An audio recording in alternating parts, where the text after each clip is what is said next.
नमस्कार। आज हम इतिहास के दूसरे प्रकरण की जो शुरुआत की है उसका दूसरा भाग देखने जा रहे हैं। इससे पहले के पीरियड में व्यापार से साम्राज्य तक अंग्रेज किस प्रकार से बढ़ चुके थे जानकारी ले ली थी। उसमें हमने ये भी देखा था कि सन 1757 प्लासी की लड़ाई के युद्ध के बाद से धीरे धीरे अंग्रेज अलग अलग देश के भागों में विविध प्रकार के, हालांकि युद्धों के तौर पर ज्यादा नहीं, लेकिन अलग अलग करारों के माध्यम से यहाँ पे अपनी सत्ता प्रस्थापित कर चुके थे या कर रहे थे। आज हम उसी का अगला भाग देखेंगे। इससे पहले की कड़ी में हमने एक बात देखी थी कि लॉर्ड वेलेस्ली ने सहायता संधि भारतीय राजाओं के लिए लागू की थी।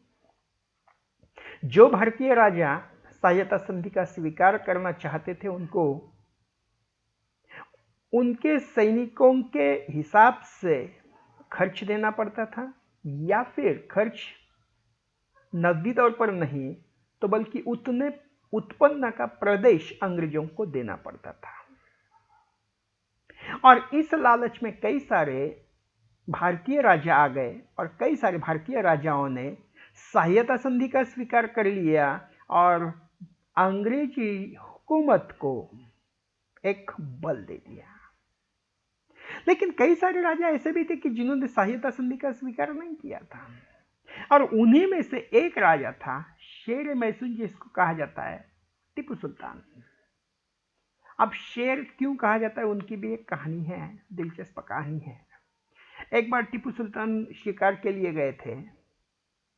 उनके पास बंदूक था, लेकिन अचानक बंदूक हाथ से फिसल गई। छोटी कटियार थी, वो भी हाथ से फिसल गई और अब टीपू सुल्तान निहत्थे हो गए। लेकिन निहत्थे ही उन्होंने उस शेर का सामना किया और उसके बाद थोड़ी देर के बाद उनके हाथ में कटियार जैसे मिल गई तो उन्होंने उस शेर का मुकाबला किया, उसको मार दिया।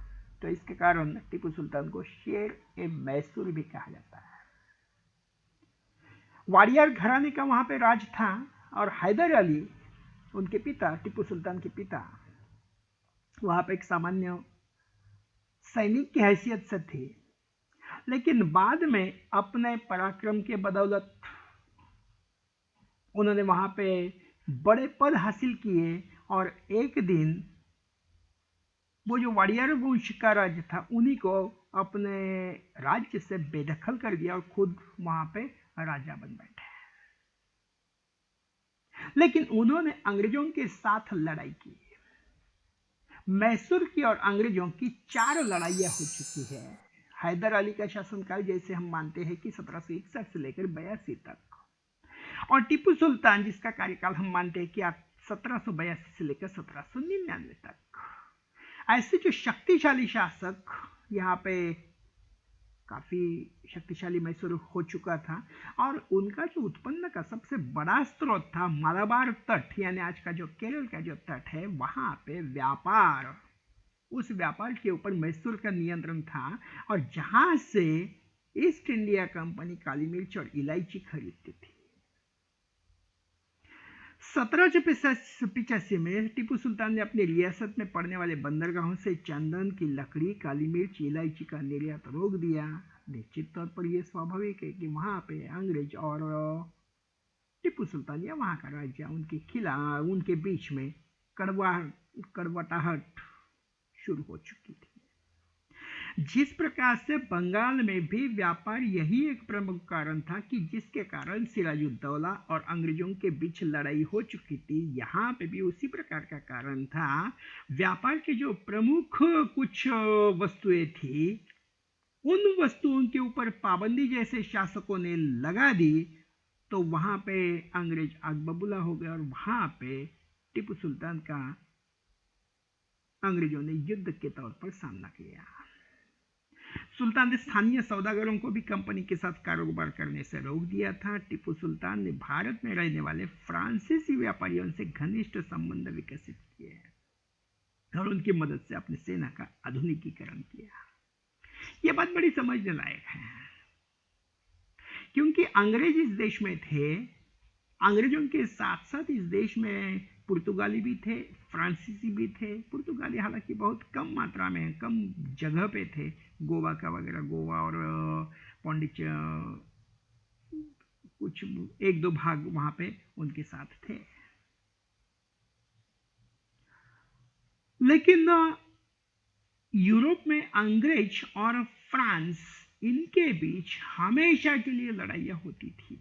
अंग्रेजों का और फ्रांसीसी लोगों का कतई जमता नहीं था। उनके निरंतर वहां पे युद्ध चलते थे। उनमें से एक सप्तवार्षिक युद्ध भी प्रसिद्ध है, जो 7 साल तक युद्ध चला था। अब यहां पे ये बात समझने लायक है कि अंग्रेजों का शत्रु वो अपना शत्रु।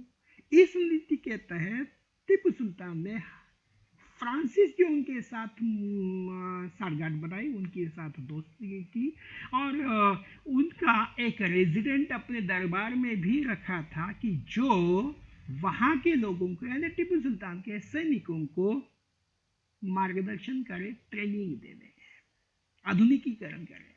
और सेना का आधुनिकीकरण करने के लिए इस प्रकार से उन्होंने फ्रांसीसी लोगों की सहायता की। यहाँ पे एक चित्र देख रहे हैं हम, बाद में इसके बारे में बात करेंगे। सुल्तान के इन कदमों से अंग्रेज आग बबूला हो गए। उन्होंने हैदर अली और टीपू सुल्तान बहुत महत्वाकांक्षी, घमंडी और खतरनाक दिखाई देते थे, क्योंकि उन्होंने जो व्यापार हो रहा था उस व्यापार में रोक टोक की थी। अंग्रेजों को लगता था कि ऐसे राजाओं को नियंत्रित करना और कुचलना जरूरी है, और फलस्वरूप मैसूर के साथ अंग्रेजों की 4 बार लड़ाइयां हो चुकी है, जंग हो चुकी है। उनमें से 2 लड़ाइयां हैदर अली के साथ हो चुकी है और 2 लड़ाइयां टीपू सुल्तान के साथ हो चुकी है। और उनमें से सबसे आखिर वो जो 4 लड़ाइयाँ थी, एक उनमें से 1767 से लेकर 69, 1780 से लेकर 84, 1790 और 90 से लेकर 92 ये टीपू सुल्तान के साथ हो चुकी थी। पहली 2 लड़ाइयाँ हैदर अली के साथ हो चुकी थी।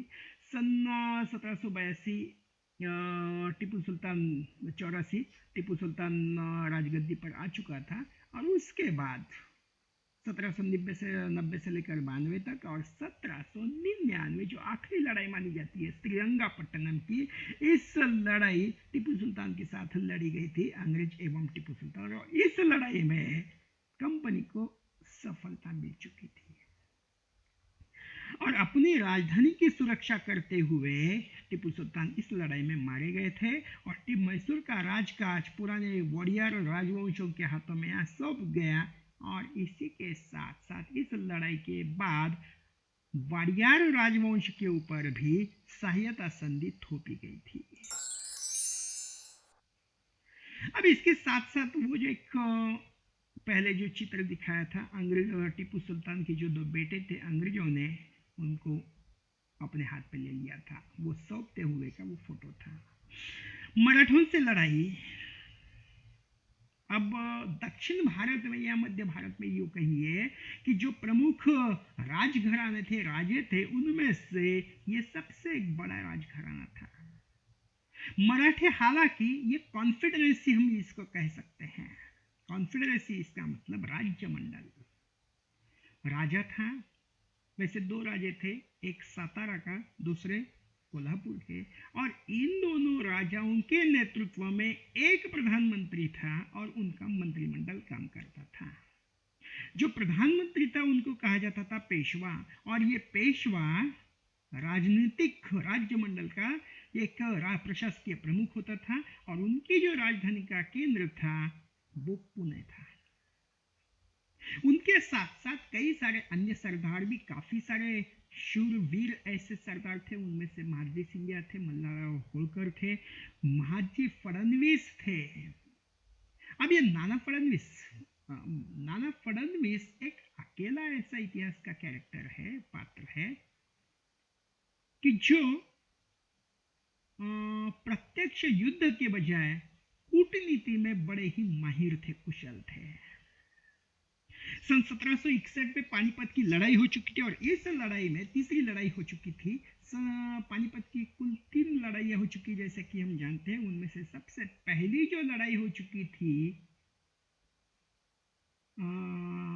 बाबर एवं इब्राहिम खान लोधी के बीच सन 1526। उसके बाद 1556 पानीपत की दूसरी लड़ाई हो चुकी थी अकबर एवं हेमू इनके बीच। और तीसरी जो लड़ाई हो चुकी थी पेशवा एवं अहमद शाह अब्दाली के बीच। पेशवाओं की तरफ से जो नेतृत्व किया था सदाशिव बहु पेशवा, जो नाना साहब पेशवा थे या पेशवा के जो प्रमुख थे उस वक्त के, उनके ये भाई थे। और ये सभी प्रसिद्ध इस लड़ाई का परिणाम ही हो चुका था कि पेशवा इस लड़ाई में हार गए थे। अब हालांकि ये जो लड़ाई हो चुकी थी बड़ी दिलचस्प है कि दिल्ली का रक्षण करने के लिए ये जिम्मेदारी किसकी है। तो ये जिम्मेवारी 1752 में एक करार हो चुका था, वो था अहमदिया करार। और इस करार के तहत दिल्ली का रक्षण करने की जिम्मेवारी पेशवा की थी। और दिल्ली के ऊपर जब अफगानिस्तान से अहमद शाह अब्दाली आ गया, उसने आक्रमण कर दिया, तो उस वक्त दिल्ली के रक्षण के जिम्मेदारी के तहत पेशवाओं ने वहां पे अपनी सेना भेजी थी। और ये बहुत बड़ी मात्रा में सेना भेजी थी। इतिहास में, तब तक के इतिहास में इतनी बड़ी सेना कहीं पे भी दिखाई नहीं देती थी।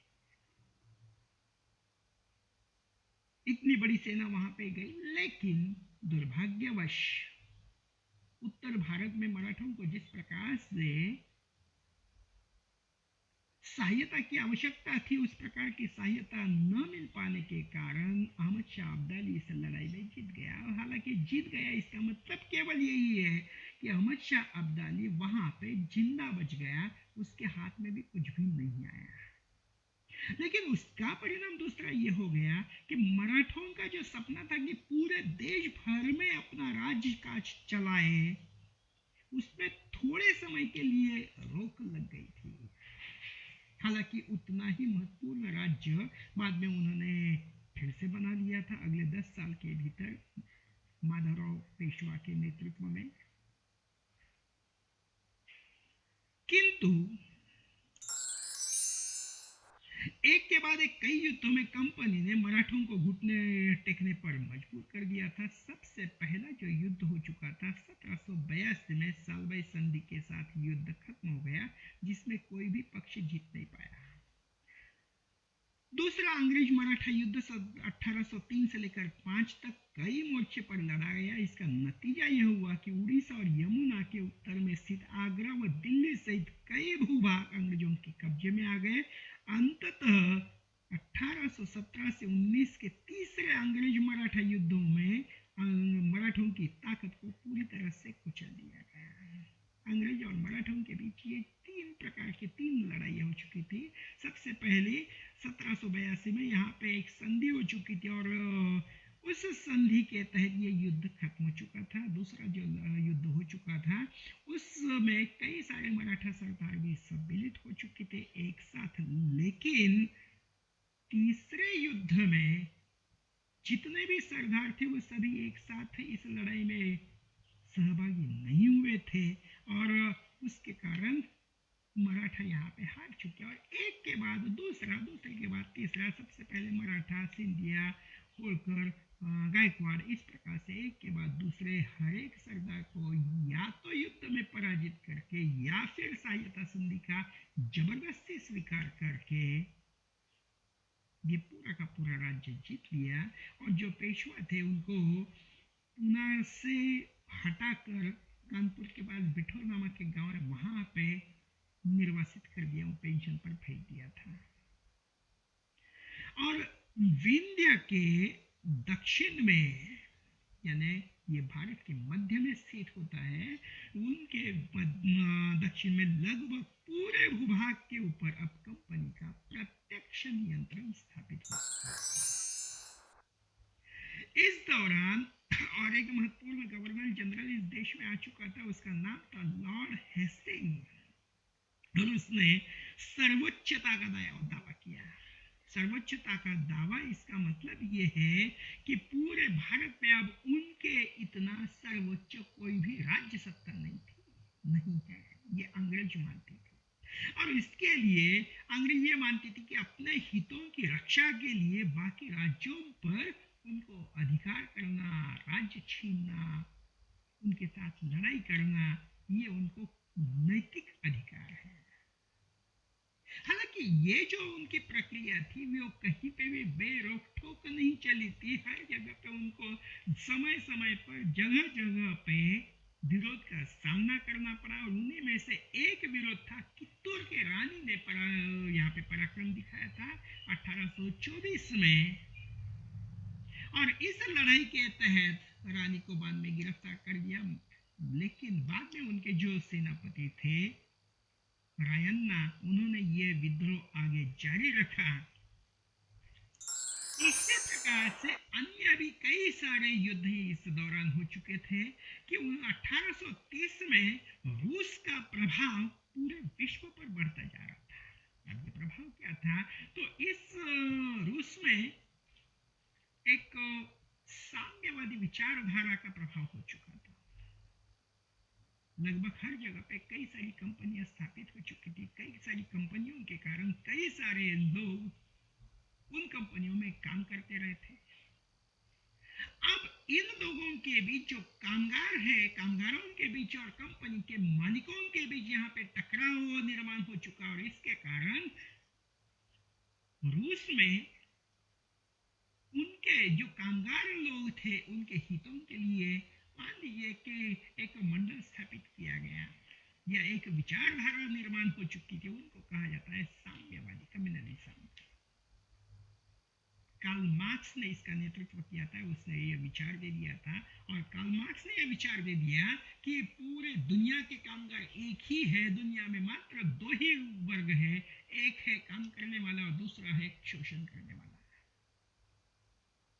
और पूरे दुनिया के कामगारों को इकट्ठा होना चाहिए और अपने अधिकारों का रक्षण करना चाहिए। और ये जो प्रभाव था, ये जो विचार था, ये किसी देश के बंधनों को, देश की सीमाओं के बंधनों को नहीं मानता था, बल्कि ये विचार पूरे विश्व के सभी कामगार एक है, क्योंकि यहाँ पे मात्र दो ही वर्ग है, एक तो शोषण करने वाला और दूसरा शोषितों का वर्ग। तो दुनिया के सभी शोषित एक हो जाए, इस प्रकार की मान्यता इस विचार के पीछे थी। अब इस विचार के तहत अंग्रेज डरी हुई थी, क्योंकि अंग्रेजों का सबसे ज्यादा भूभाग के ऊपर प्रभाव था, सबसे ज्यादा मात्रा में कारखाने भी थे, और कहीं ये प्रभाव भारत में न आ जाए, इसके लिए इस विचारों को वहीं पे सीमा या उससे आगे ही रोक दे। इसके कारण अंग्रेजों ने अफगान युद्ध किया। अफगान के साथ उनके युद्ध हो चुके सन 1838 से लेकर 42 तक, और उस भाग के ऊपर उन्होंने कब्जा कर लिया था। अफगानिस्तान के साथ साथ सिंध पर भी कब्जा हो चुका था 1843 में। जिस प्रकार से सिंध, अफगानिस्तान इसके ऊपर कब्जा हो चुका था, दूसरा भारत के पूर्व में बर्मा के साथ भी अंग्रेजों ने अपनी आंख वहां पे रखी थी, और बर्मा के ऊपर भी उन्होंने कब्जा कर लिया। बर्मा के साथ भी यहाँ पे युद्ध हो चुका था। भारत के पश्चिम में, उत्तर पश्चिम में सिंध, अफगानिस्तान इसके ऊपर जैसे कब्जा कर लिया, पंजाब आज का जो प्रांत है, या उस वक्त का जो प्रांत था, 5 नदियों का समूह, कुछ पाकिस्तान में चला गया है, ये जो पूरा भाग था, यहाँ पे उस वक्त एक बहुत ही मजबूत शक्तिशाली राजा थे, उनका नाम था रंजीत सिंह। जब तक रंजीत सिंह वहां पे राजा के तौर पर थे, अंग्रेजों का ये कतई साहस नहीं था कि वो सिखों के साथ युद्ध करें, और उन्होंने रंजीत सिंह के साथ संधि कर ली थी, और इस संधि के तहत पंजाब के इस प्रांत में अंग्रेजों ने कभी भी लड़ाई नहीं की। लेकिन जैसे 1838 में रंजीत सिंह की मृत्यु हो चुकी और उसकी मृत्यु के बाद अंग्रेजों ने 1848 में पंजाब सिखों के साथ लड़ाई की और इस युद्ध को इस में भी उन्होंने जीत हासिल की।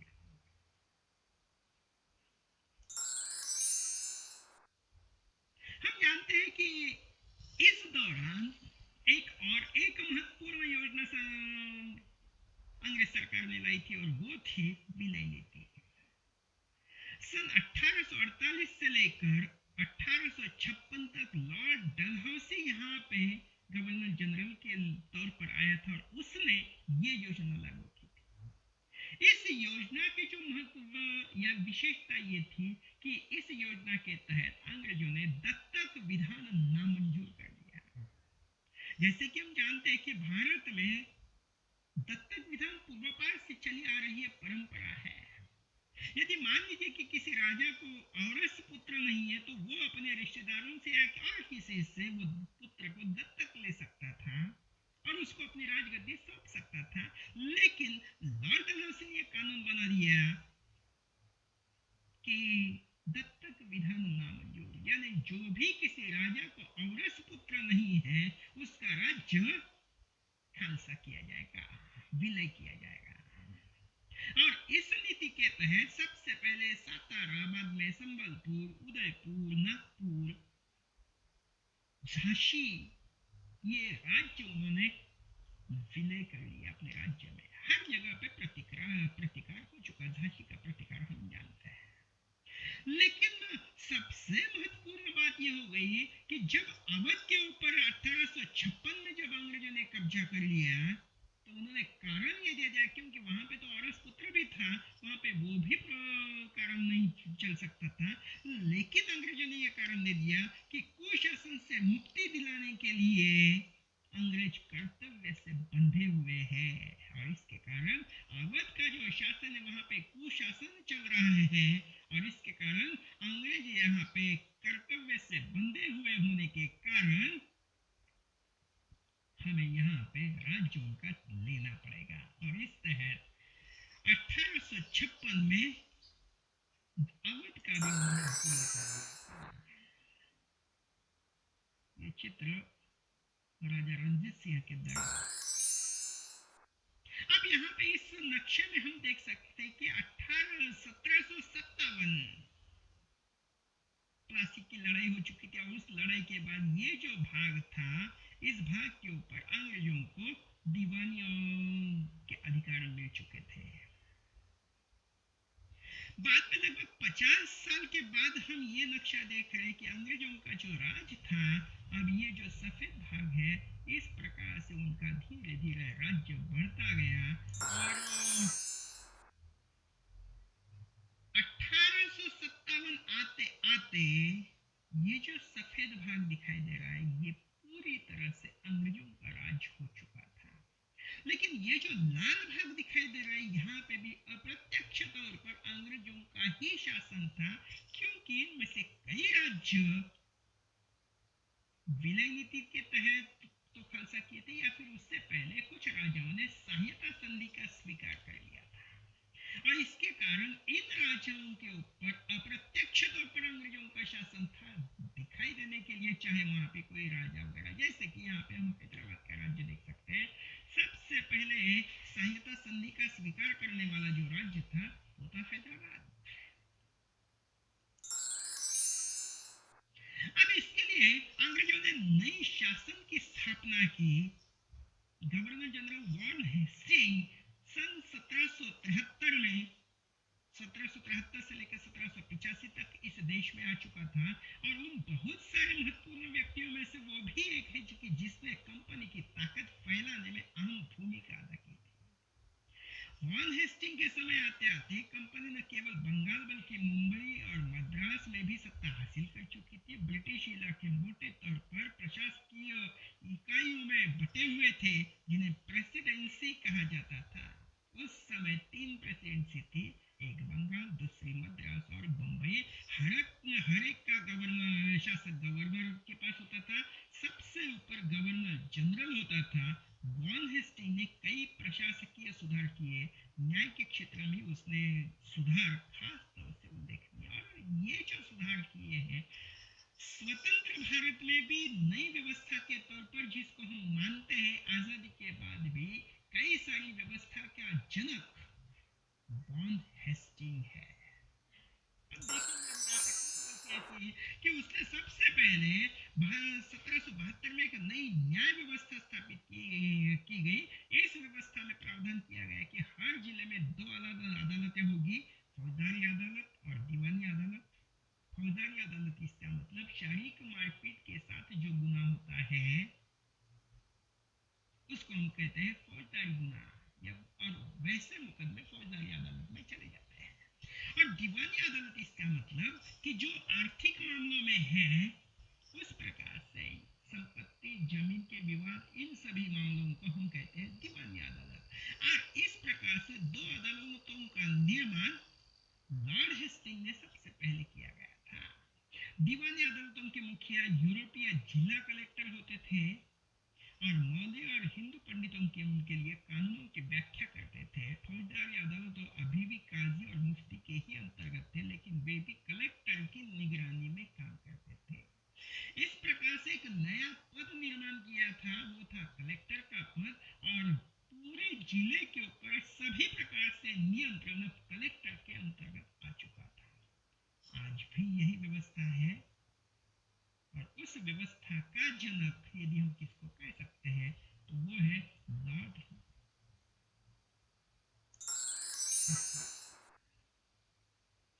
भारत में जिले में कलेक्टर सबसे बड़ा ओहदा होता था। जैसा कि नाम से ही पता चलता है, उनका मुख्य काम लगान और कर इकट्ठा करना। कलेक्टर, कलेक्ट, इस शब्द से कलेक्टर।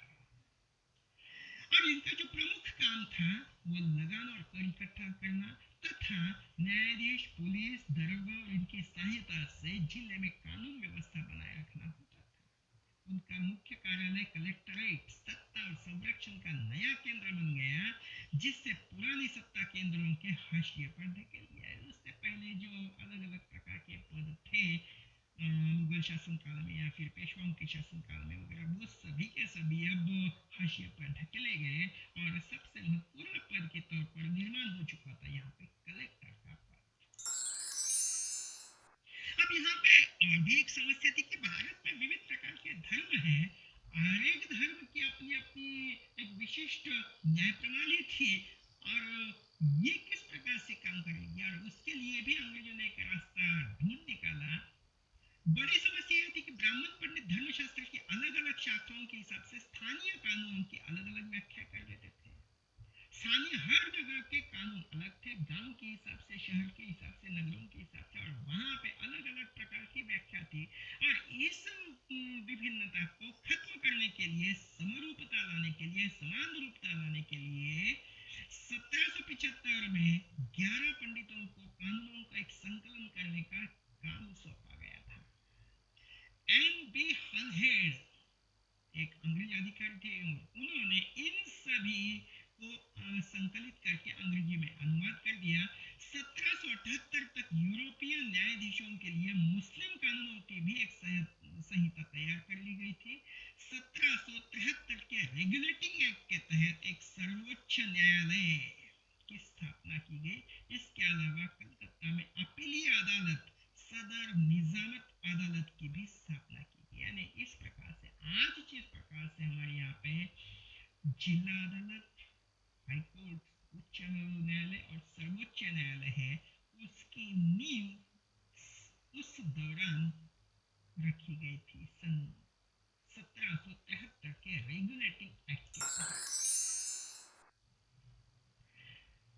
लेकिन इतना सब कुछ होने के बाद एक बात बहुत महत्वपूर्ण है कि जो भी अंग्रेज अफसर इस देश में आ चुके हैं, उन सभी के ऊपर, लगभग सभी के ऊपर बड़े बड़े भ्रष्टाचार के आरोप लगे हैं। पिछले भाग में मैंने आपको रॉबर्ट क्लाइव के बारे में बता दिया था। इस भाग में भी उसी प्रकार से वॉन हेस्टिंग, जो भारत में 1773 से लेकर 78 तक था। जब भारत से वापस आ गया तो उसके ऊपर सन 1789 वहां पे उसके खिलाफ मुकदमा दायर किया गया, भ्रष्टाचार का मुकदमा था। और ये महाअभियोग लगभग 7 साल तक चला था। अभी हम ये अगले भाग में देखेंगे कंपनी की फौज।